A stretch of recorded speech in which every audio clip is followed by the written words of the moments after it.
उसका स्ट्रक्चर ऐसे था जैसे शिप होता है, उसके जोड़ ऐसे थे। अब मैं आपको जोड़ों की शेप बता रहा हूँ, ऐसे थे। उसकी बगल, अगर उसके बाहर के पर घिस गए थे ना, उसकी बगल इतनी बड़ी थी कि उसको जरूरत ही नहीं थी उन परों की। जितना जत्थल होएगा ना उतना ही कामयाब। अब इतने पॉइंट्स आ गए और कुछ कंट्रडिक्शंस भी आ गई यार। देखिए आप माशाल्लाह आपने लिखा भी बहुत, आपने हमारे रिसाले में भी लिखा, आपने अखबारात में भी, और आप देखो यार, बात ये होती है, बात कहीं से शुरू होती है और चलते चलते कहीं चली जाती है। अब इतने पॉइंट्स हैं, हर बंदा अपने पॉइंट सही बता रहा है, उसमें वो नहीं। हर बंदे ने, न्याब साहब ने भी कहा कि इन्होंने एंड कर दिया, उन्होंने कहा जी मैं एक झलक देख लूँ तो मैं कबूतर बता दूंगा ये ठीक है ना। ये फर्क है, कोई कहता है अब वो बात जो है ना, बात से बात आगे से आगे जाती है, ठीक है ना। अच्छा, मैंने बड़े इंटरव्यूज देखे हैं जी, हर बंदा जिस्म की बात करता है, लेकिन जिस्म को परखना और वो देखना कभी किसी ने बताया नहीं कि वो कौन सा जिस्म है जिसको वो कहते हैं कि ये जिस्म है। यार ऐसे तो नीली रावी भैंस का भी जिस्म बहुत अच्छा है, ठीक है, वो हिरन के साथ तो नहीं भाग सकती ना। उसका बताना है कि आपने उसका जिस्म का, उसका वेट है, मीडियम वेट है या लाइट वेट है, ठीक है। उसकी जो क्वालिटी होती है ना, जो उसकी हड्डी की, जिस्म में उसकी हड्डी की क्वालिटी आती है, ठीक है। एक इंग्लिश राइफल है, एक देसी राइफल है, उसकी जो आवाज़ है, जब आप उसको ऐसे से मारेंगे ना तो उसकी आवाज़ में फ़र्क आएगा, ठीक है ना। उसकी क्वालिटी का वहाँ से पता चलता है, ठीक है। और ये जिस्म का सिर्फ ये कह देना कि जी जिस्म अच्छा होना चाहिए, और क्या जिस्म में अच्छा होना चाहिए। फॉर एग्जांपल मैं कहता हूँ कि जी उसके, जैसे मैं एक पोलो प्लेयर के साथ था तो उसने कहा जी अच्छा घोड़ा वो होता है जिसका वहाँ उसने बगल से ना, उसकी जितनी चौड़ाई ज़्यादा होगी उसके फेफड़े बड़े होंगे, वो ज़्यादा मार खाएगा, उसका ज़्यादा स्टेमिना होगा, ठीक है ना। तो आप ये भी तो बताएं जिस्म में आप देखते क्या है। बड़ा अच्छा सवाल ਕੀਤਾ ਜੀ। ਇਹ ਚੈਂਪੀਅਨ ਸਾਹਿਬ ਵੱਲ ਜਾਂਦੇ ਨੇ ਜਿਹੜੇ 2000 ਦਾ ਹੀ, ਜਿਹੜੀ ਤੁਹਾਡੇ ਪਰਾਂ ਤੋਂ ਬਗੈਰ ਉਡੀ, ਤੁਸੀਂ ਦੱਸੋ ਦਾ ਜਿਸਮ ਕਿਹਦਾ ਅਸਲ ਹੈ, ਤੁਸੀਂ ਦੱਸੋ ਜਿਹੜਾ ਮਾਡਲ ਨਵਾਂ ਆਇਆ ਮਾਰਕੀਟ ਤੋਂ ਦੀ ਗੱਲ इस वक्त ना भट्ट साहब और खान साहब छाए हुए वो चैंपियन हो रहे। देखो ये मैं जो है ना, अगर जिस्म पे आते हैं ना तो मैं जोड़ को बड़ी कलीदी हैसियत देता हूँ, ठीक है। जितना अच्छा जोड़ होगा ना उतना ही अच्छी उसके ऊपर बैक होगी, ठीक है। जितना अच्छा जोड़ होगा, क्योंकि उसकी जो पीछे वो जिसको रंप कहते हैं ना, वो अगर जोड़ खुला होगा तो वो जितना खुला जोड़ होता जाएगा वो भी खुली होगी, दुम भी खुली होती जाएगी, जो कि हमारे शिकारी ना पसंद नहीं करते। इस तरह जब इस बहस में आप जाते हैं ना, ये जिस्म की बहस हम किसी और दिन करेंगे, अभी हम सिर्फ परों की बात कर रहे हैं। अब ठीक है जी, वो बगैर परों के भी उड़ा, उसके पर उड़ के ज़ाहिर है जब 7 बाजी उड़ते हैं तो उनके कबूतर खराब हो जाते हैं, उनके कबूतर खराब हो जाते हैं, पर खराब हो जाते हैं। लेकिन हम डिस्कस ये कर रहे हैं कि अगर परख हो तो फिर परख कैसे करनी है। वो एक एक्सेप्शनल है कि कबूतर जो था वो छोटे परों से भी उड़ गया, बड़े परों से भी उड़ गया, और उसके घिस भी गए फिर भी उड़ गया, ये एक एक्सेप्शनल है। डिस्कशन ये हो रही है कि अगर आपको कहें कि जी इसमें अच्छे परों की परख क्या है, वो हम बता रहे हैं कि अच्छे परों की परख ये होनी चाहिए, ठीक है ना। तो ये बातों से बातें हैं, जितने पॉइंट हैं वो वैलिड होते हैं, लेकिन ये है कि भाई उसका बॉडी स्ट्रक्चर क्या है आपका, जो सबसे ज्यादा उसका बताएं ना। इधर ले इधर जो आपकी बख्शिश नहीं है, जो आप बड़े धीमे धीमे इसलिए खामोश था। मैंने कहा देखे अमूमन ऐसे ही होता है। आप जयसूर्य का स्ट्रक्चर बताएं ना। जयसूर्य का स्ट्रक्चर, और जो वो हमारे पास उड़े 71 नंबर उसको हमने दिया हुआ था, वो जयसूर्या पट्टा था। वो ऐसे था जैसे शिप होता है, उसका स्ट्रक्चर ऐसे था जैसे शिप होता है, उसके जोड़ ऐसे थे। अब मैं आपको जोड़ों की शेप बता रहा हूँ, ऐसे थे, ठीक है। अब जोड़ भी 10-20 किस्म का होते हैं, और कई किस्म के होते हैं। क्या कि अब कोई लोग कहते हैं जी जोड़ बिल्कुल बंद हो, वो सारा निरा ठप्पा ही होएगा जिन्हें जो सुई नहीं ना लगेगी, जिन्हें जो सुई नहीं ना लगनी वो ठप्पा होएगा, टिक पेगा, उड़ेगा नहीं। पहले तो उन्हें टिकना की कहना है कि फ्लेक्सिबिलिटी वजूद में होनी चाहिए। जिस वजूद में चाहे पहलवान हो, चाहे वो कोई भी मतलब एथलीट हो, फ्लेक्सिबिलिटी जो है ना वो उसके लिए इतनी ज़्यादा ज़रूरी है कि वो उसको उसकी कामयाबी का एक यूँ समझ लें कि ज़रूरी जुज़ है। सख्ती जिसको हम कहते हैं कि यार मुलायम मुलायम मुलायम, तो वो मैंने आपको बताया। ਦੱਸੋ ਨਾ ਕਿ ਪਰ ਨਾ ਹੁੰਦੀ ਬਾਈ अच्छा, ना अब उसके बाद उसका मैंने स्ट्रक्चर आपको बताया, उसको मैं शिप कहता हूँ उस नर को। और उसके ये जो बट साहब ने बात की कुंदे, उसकी बगल अगर उसके बाहर के पर घिस गए थे ना, उसकी बगल इतनी बड़ी थी कि उसको जरूरत ही नहीं थी उन परों की। और वो मैंने ये खोल के दिखाया, पर उसके अंदर उसकी बगल देखने वाला अगर देखेगा ना कि अगर मैं यूं बंद करता था ना तो उसकी जो बगल इतनी ऊपर जाती थी। मैंने इसीलिए खुदा ना माजरत के साथ रबानी साहब, मैं आपकी बात को गलत नहीं करना चाह रहा था, पर चूंकि मेरा एक्सपीरियंस में आया, बगल का अमल जब मैं उसको बंद करता था ना तो उसके जो अपने पर थे ना आगे से उस बगल के नीचे से इतने इतने से नजर आते थे, बगल ही नजर आती थी। ਤੁਹਾਡੀ ਗੱਲ ਮੈਂ ਵਧਾ ਦੇਣਾ। ਹਾਂਜੀ। ਗੱਲ ਇਹ ਕਿ ਜਿਹੜਾ ਗਿੱਧ ਦੀ ਹੈ ਨਾ ਜਿਹੜਾ ਦੁਨੀਆ ਸਭ ਤੋਂ ਜ਼ਿਆਦਾ ਉਹਦੀ ਬਗਲ ਹੀ ਵੱਡੀ ਹੈ। ਹਾਂਜੀ ਬਾਹਰ ਦੇ ਪਰ ਛੋਟੇ ਨੇ। ਹਾਂਜੀ ਜਿਹੜੀ ਗੱਲ ਰਿਆਜ਼ ਉਹਨੇ ਐਡੀ ਖੂਬਸੂਰਤ ਕੀਤੀ ਹੈ, ਪਹਿਲੇ ਹਰ ਵਾਰੀ ਸਾਰਿਆਂ ਨੂੰ ਕੀਤੀ ਹੈ, ਲੇਕਿਨ ਸਮਝ ਨਹੀਂ ਕਹਿੰਦੇ ਸ਼ੇਪ ਇੰਜ ਕਿ ਉੱਪਰਾਂ ਦੀ ਹੋਣੀ ਚਾਹੀਦੀ ਹੈ ਕਿ ਇਸ ਤਰ੍ਹਾਂ ਉੱਤੋਂ ਹੋਣੀ ਚਾਹੀਦੀ ਹੈ। ਉਹ ਗਿੱਧ ਦੀ ਉੱਤੋਂ ਹੀ ਹੈ।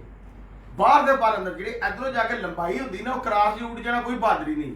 ਕਬੂਤਰ ਦਾ ਇਧਰੋਂ ਇੰਜ ਜਾਣਾ ਚਾਹੀਦਾ। ਅਸਲ ਉਹ ਦੂਸਰੇ ਦੀ ਬੜੀ ਦੇਰ ਦਾ ਮੈਂ ਚੁੱਕ ਕੇ ਸੁਣ ਰਿਹਾ ਸੀ, ਸਭ ਨੂੰ ਉਹਨਾਂ ਨੇ ਕੱਲਾ ਕੱਲਾ ਪੁੱਛੀ ਹੈ ਗੱਲ, ਲੇਕਿਨ ਕਿਸੇ ਨੂੰ ਸਮਝ ਨਹੀਂ ਆਈ ਕਿਉਂਕਿ ਸਾਰੇ ਕਹਿੰਦੇ ਪਰ ਦੀ ਸ਼ੇਪ ਦੱਸੋ। ਉਹ ਦੱਸ ਰਹੇ ਉਹਨਾਂ ਨੇ ਦੱਸਦਾ ਉਹ ਸ਼ੇਪ ਨੂੰ ਹਮੇਸ਼ਾ ਇਧਰੋਂ ਇੱਧਰ ਨੂੰ ਜਾਣਾ ਚਾਹੀਦਾ, ਇਧਰੋਂ ਇੰਜ ਨਹੀਂ ਆਣਾ ਚਾਹੀਦਾ।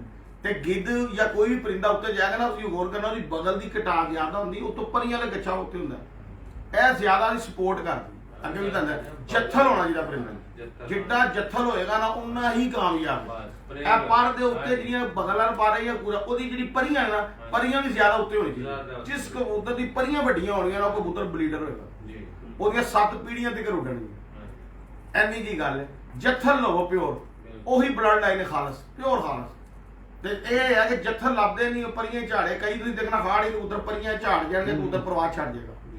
ਉਹ ਕਿਉਂ ਛੱਡ ਜਾਂਦਾ? ਉਹਦੀ ਹਾੜ ਸੌਣ ਪਾਉਂਦੇ ਬਾਰਿਸ਼ ਪੈਂਦੀ ਹੈ, ਉਹ ਪਰੀ ਅੱਛਾ ਉੱਡਦਾ ਉੱਡਦਾ ਇੱਕਦਮ ਬੈਕ ਤੇ ਆ ਜਾਂਦਾ। ਉਸਤਾਦ ਕਹਿੰਦੇ ਨੇ ਕਿ ਹੋਇਆ ਕਬੂਤਰ ਉੱਡ ਨਹੀਂ ਰਿਹਾ, ਉਹ ਜਦੋਂ ਉਹਨੂੰ ਇਹ ਨਹੀਂ ਪਤਾ ਵੀ ਪਰੀਆਂ ਉੱਡ ਗਈਆਂ, ਉੱਤੇ ਜਾਂਦਾ ਹਵਾ ਜਦੋਂ ਪ੍ਰੈਸ਼ਰ ਵੱਜਦਾ ਉਹਦੇ ਨਾਲ ਉਹਦਾ ਦਬਾਅ ਬਣਦਾ, ਉਹ ਕਬੂਤਰ ਸਿਆਣਾ ਮਜ਼ਬੂਤ ਹੁੰਦਾ, ਘਰ ਆ ਜਾਂਦਾ 4 ਘੰਟੇ ਲਾ ਕੇ ਘਰ ਆ ਜਾਂਦਾ। ਹੁਣ ਉਹ ਇੱਕ ਕਬੂਤਰ 12 ਘੰਟੇ ਉੱਡ ਸਕਦਾ, ਮੈਂ 6 ਘੰਟੇ ਤੇ ਆਈ ਉਹਦੀ ਸਿਰਫ ਪਰੀਆਂ ਸ਼ਾਟ ਹੋਣੀ ਚਾਹੀਦੀ। ਤੇ ਇਹਦਾ ਕਬੂਤਰ ਬਾਈ ਜਿਹੜੀ ਤੁਸੀਂ ਦੱਸੀ ਨਾ, ਤੁਹਾਡੇ ਕਬੂਤਰ ਤੁਸੀਂ ਬੜਾ ਅੱਛਾ ਦੱਸਿਆ, ਤੁਹਾਡਾ ਚੈਂਪੀਅਨ ਹੈ, ਉਹਦੀ ਬਗਲ ਦੇਖ ਲਓ ਕਿੰਨੀ ਵੱਡੀ, ਉਹਦਾ ਰੋਸ਼ਨੀ ਪਾਓ ਸਟਰਕਚਰ ਬਗਲ। ਉਹ ਤੁਸੀਂ ਜਿਹੜੀ ਗੱਲ ਕਹੀ ਉਹਦਾ ਬੋਡੀ ਸਟਰਕਚਰ ਵੀ ਉਹੀ ਜਿਹੜਾ ਤੁਸੀਂ ਦੱਸ ਰਹੇ ਹੋ, ਮੈਂਸ਼ਨ ਕੀਤਾ। ਦੇਖੋ ਤੁਸੀਂ, ਮੈਂ ਤੁਹਾਨੂੰ ਕਿਹੜੀ ਗੱਲ ਕੀ ਕਹੀ ਕਿ ਜਦੋਂ ਤੁਸੀਂ ਪੁੱਟੇ ਹੋਏ ਕਬੂਤਰ ਨੂੰ ਪਰਖੋਗੇ ਜਾਂ ਅੱਖਾਂ ਤੇ ਪੱਟੀ ਬੰਨੀ ਹੋਈ ਹੈ ਤੇ ਪਰਖੋਗੇ, ਕਿਉਂ ਪਰਖੋਗੇ? ਜਦੋਂ ਅਸੀਂ ਇਹ ਕਬੂਤਰ ਉਡਾਉਣ ਵਾਲੇ ਦਿਹਾੜੀ 'ਚ 10 ਵਾਰੀ ਉਹਨਾਂ ਨੂੰ ਫੜਨੇ ਹੱਥ ਦੇ ਵਿੱਚ, ਜਿਹੜੇ ਸ਼ਾਮ ਬਹਿ ਰਹੇ ਨੇ, ਸ਼ਾਮ ਬਹਿ ਰਹੇ ਨੇ, ਸ਼ਾਮ ਬਹਿ ਰਹੇ ਨੇ, ਐਤਕੀ ਜਿਹੜੇ ਕਬੂਤਰ ਨੇ ਪਰਫਾਰਮ ਕੀਤਾ, ਉਹਨਾਂ ਨੂੰ ਬਾਰ-ਬਾਰ ਪੜ ਕੇ ਖੁਰਾਕ ਦੇ ਉਹ ਇਸ ਹੱਥ ਦੇ ਵਿੱਚ ਅੱਲਾਹ ਤਾਲਾ ਨੇ ਇੱਕ ਡਾਈ ਬਣਾਤੀ। ਇਸ ਹੱਥ ਦੇ ਵਿੱਚ ਜਦੋਂ ਉਸ ਕਿਸਮ ਦਾ ਸਟਰਕਚਰ ਆਂਦਾ ਹੈ ਜਿਹੜਾ ਮੇਰਾ ਸ਼ਾਮ ਨੂੰ ਪੈਂਦਾ ਤੇ ਮੇਰੇ ਇੱਥੇ ਕੈਲਟੀ ਬੋਲ ਜਾਂਦੀ ਹੈ ਮੇਰੇ ਦਿਮਾਗ 'ਚ ਕਿ ਇਹ ਕਬੂਤਰ ਹੈਗਾ, ਦੇਖੋ ਸਹੀ ਗੱਲ ਕੀਤੀ, ਉੱਤੇ ਇਹ ਕਬੂਤਰ ਹੈਗਾ ਚੰਗਾ। ਤੁਸੀਂ ਕਿਸੇ ਰੰਗ 'ਚ ਹੋਏ, ਇਹ ਜਿਹੜਾ ਲੋਕ ਦੇਖ ਰਹੇ ਕਿਸੇ ਰੰਗ 'ਚ ਹੋਏ, ਉਹ ਸਟਰਕਚਰ ਤੇ ਕਬੂਤਰ ਆਏਗਾ ਤੇ ਭਰਾ ਮਸ਼ਵਰਾ ਹੈ ਹੀ ਹੈ ਤੇ ਅਸੀਂ ਆਪਸ ਵਿੱਚ ਟਾਈਮ ਪਾਸ ਕਰ ਰਹੇ ਹਾਂ ਕਿਉਂਕਿ ਖਾਨ ਨੇ ਜਾਂ ਨੇ ਖਾਣਾ ਸ਼ਿਕਾਰ ਪਕਾਇਆ, ਖਾਣਾ ਤੇ ਐਨੀ ਰੋਣ ਬੈਠਦਾ ਹੋਇਆ। ਇਹ ਦੇਖ ਕੇ ਮੇਰਾ ਦੋਸਤਾਂ ਨੂੰ ਮਸ਼ਵਰਾ ਹੈ ਕਿ ਪ੍ਰੈਕਟੀਕਲ ਕਰੋ, ਪ੍ਰੈਕਟੀਕਲ। ਇਹ ਸੁਣ ਕੇ ਕੁਝ ਨਹੀਂ ਆਣਾ, ਜਦੋਂ ਤੱਕ ਤੁਹਾਡੇ ਤੁਸੀਂ ਖੁਦ ਧੁੱਪ ਸੇਕੋ ਔਰ ਅੱਛੇ ਉਸਤਾਦ ਦੇ ਕੋਲ ਬੈਠੋ, 4 ਘੰਟੇ ਬੈਠੋ। ਜਦੋਂ ਉਹਦਾ ਕਬੂਤਰ ਉੱਡ ਕੇ ਬੈਠੇ, ਉਹਨੂੰ ਹਾਥੀ ਪੜ ਕੇ ਨਾ ਅੱਖਾਂ ਬੰਦ ਕਰਕੇ ਪੜੀ ਜਾਓ, ਫਿਰ ਤੁਹਾਨੂੰ ਐਕਸਪੀਰੀਅੰਸ ਆਣਾ ਸ਼ੁਰੂ ਹੋ ਜਾਏਗਾ ਆਟੋਮੈਟਿਕ। ਫਿਰ ਤੁਹਾਨੂੰ ਜ਼ਿਆਦਾ ਉਸਤਾਦਾਂ ਨੂੰ ਪੈਸੇ ਦੇਣੇ ਨਹੀਂ ਪੈਣਗੇ। ਸਹੀ ਗੱਲ। ਨਹੀਂ ਤਾਂ ਇੱਥੇ ਭੜਿਆ ਪਿਆ ਪੂਰਾ ਪਾਕਿਸਤਾਨ ਪੇਮੈਂਟ ਦੇਈ ਜਾਓ ਤੇ ਖਾਲੀ ਜਾਈ ਜਾਓ, ਖੁੱਡੇ ਭਰੀ ਜਾਓ। ਇਸ ਗੱਲ ਤੋਂ ਬਚੋ, ਥੋੜੇ ਰੱਖ ਲਓ ਅੱਛੇ। ਹੁਣ ਦੇਖੋ ਨਾ ਕਿੰਨੇ ਅੱਛੇ ਉਡਾ ਕੇ ਅਦਰੀਸ ਸਾਹਿਬ ਚੈਂਪੀਅਨ ਨੇ, ਖਾਲਦ ਸਾਹਿਬ ਦੇ ਘਰ ਤੇ ਉੱਡਦੇ, ਖਾਨ ਸਾਹਿਬ ਦੇ ਉੱਡਦੇ, ਸਾਰੇ ਦੋਸਤ ਭਾਈ ਬੈਠੇ ਨੇ, ਰਿਆਤ ਸਾਹਿਬ, ਜ਼ਫਰ ਸਾਹਿਬ ਦੇ ਬੜੇ ਅੱਛੇ ਪਰਖ ਦੇ ਮਾਸਟਰ ਨੇ। ਤੇ ਕਹਿੰਦਾ ਜ਼ਫਰ ਸਾਹਿਬ ਨੂੰ ਪੁੱਛਣ ਜਰਾ ਪਰਦੇ ਦੱਸੋ ਜੀ, ਪਰਦੇ ਬਾਰੇ ਬਾਤ ਦਾ ਦੱਸਦਾ, ਪਰਦੀ ਤੇ ਲੜਾਈ ਹੋਈ ਤੇਰੀ। हाँ जी जफर साहब बताएं जी आप। जी सर, ਤੁਸੀਂ ਵੱਡੇ ਜੀ, ਤੁਸੀਂ ਜੋ ਦੱਸ ਰਹੇ ਹੋ वही अच्छा है। नियाज साहब एंड कर दो, चलिए आओ जी, आप करो जी, एंड कर दो। ये जी अब हमारा मालूमाती जो सेशन है वो अपने आखिरी मरले में दाखिल हो गया है। अब नयाब साहब से फाइनल आउटपुट लेंगे, उसके बाद आज की इस गुफ्तगू को, मालूमाती गुफ्तगू को कंक्लूड करेंगे और फिर लीजिएगा, एंड लीजिएगा। देखिए जी, एंड पे मैं ये बात करूँगा जो बात अदरीस साहब ने की जी फ्लेक्सिबिलिटी की। मैं समझता हूँ किसी भी चीज़ में फ्लेक्सिबिलिटी बुनियाद है, ख़ास तौर पे ऐसे शोबे जो स्पोर्ट्स से ताल्लुक़ रखते हैं या जिनका एथलेटिक्स से ताल्लुक़ है, जिनका एक्सरसाइज से ताल्लुक़ है, जिनका भाजने से ताल्लुक़ है, उसमें फ्लेक्सिबिलिटी बुनियाद है, क्योंकि मौला अली का कौल है कि अकड़ना तो मुर्दे की अलामत है। जिंदगी का नाम तो फ्लेक्सिबिलिटी है। तो ये इसी तरह कबूतरों के जिस्म में, कबूतरों के परों में जितनी फ्लेक्सिबिलिटी होगी, वो अक्सर लोग आपको कहते सुना होगा आप लोगों ने, जी कबूतर हार्ड हो गए, फटा हो गए ना जी। अब फटा जिस्म है, वो क्या होता है कि वो कबूतर सख्त हो जाते हैं, पर भी खुरदरे हो जाते हैं, बदन भी खुरदरे हो जाते हैं उनके। कबूतरों को जितने फ्लेक्सिबल होंगे, जिनका जितना जिस्म, जितने पर फ्लेक्सिबल होंगे, वो उतना फ्लेक्सिबल परों वाले कबूतर जो हैं वो हवा में कभी अपने आप को ख़राब नहीं करेंगे। हवा के प्रेशर को भी अपनी फ्लेक्सिबिलिटी से बर्दाश्त कर लेते हैं। तो फ्लेक्सिबल होना बहुत अच्छी बात है। कबूतरों के में फ्लेक्सिबिलिटी को बुनियाद रखें और अपने रवैयों में भी फ्लेक्सिबिलिटी को बुनियाद रखें। अपने एक दूसरे के साथ डिस्कशन में भी हमें फ्लेक्सिबल होना चाहिए। जिस वक्त आप जिस तरह दोस्तों के साथ शाम में, हमारे ये शौक है, मतलब शौकीन चाहे वो कुत्तों के हों, घोड़ों के हों, कबूतरों के हों, मुर्गों के हों, भैंसों के हों, गाय के हो, बकरी का हो, वो शाम को कोई ना कोई शौकीन इकट्ठे होकर जब तक गप ना लगाने, गपशप ना, एक्सचेंज ऑफ व्यूज़ ना हो जाए तो उनकी तस्कीन नहीं होती। तो एक्सचेंज ऑफ व्यूज़ में जो है वो डिफरेंस ऑफ ओपिनियन आता है। तो जब डिफरेंस ऑफ ओपिनियन आ जाए, इख्तलाफ राय हो जाए, तो उस वक्त हमें फ्लेक्सिबल होना चाहिए, उस वक्त रिजिड नहीं बनना चाहिए। तो ये फ्लेक्सिबिलिटी का लफ्ज़ जो अदरीस साहब ने यूज़ किया, इसको मैंने एलेबोरेट कर दिया है कि हमें अपने रवैयों में भी फ्लेक्सिबल होना चाहिए और कोशिश करके कबूतर भी फ्लेक्सिबल रखने चाहिए। बहुत शुक्रिया जी। तो आप साहब, over to you. Thank you very much.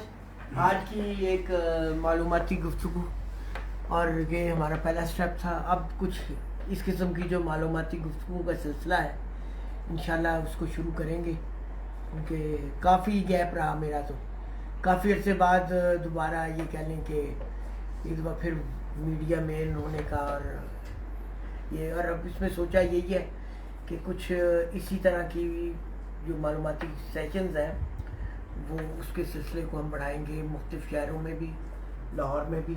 और इसके अलावा एक नए फॉरम को अडॉप्ट करना चाहेंगे जिसमें हम शौक़ के लिए उसके वो जिस तरह कवानीन हो, उसके अंदर जो पैदा होने वाले ये सस्पेंस है जो बहुत जल्द वाक़ किया जाएगा, ये बताएं। हाँ जी बिल्कुल सस्पेंस। हाँ, कि ये हम बस एक फॉरम ला रहे हैं इंशाल्लाह बहुत जल्द।